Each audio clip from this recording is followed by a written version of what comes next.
This is the genuine Mansfield 210-1112 flush valve.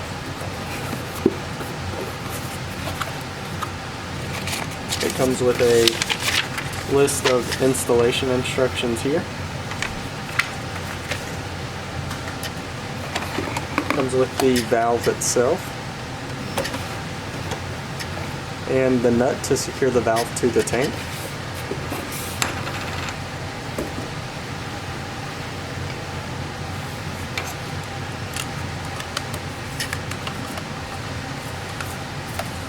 The gasket here is included along with the flush valve seal.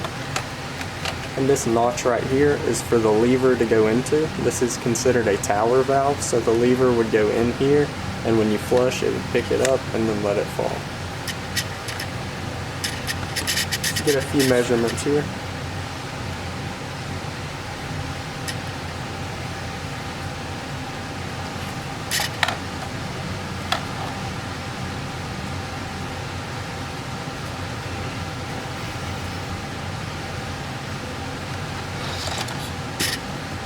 This is considered a 2-inch flush valve.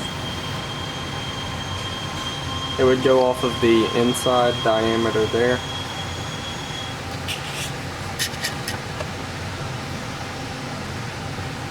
And once again, this is the Mansfield Genuine 210-1112 flush valve.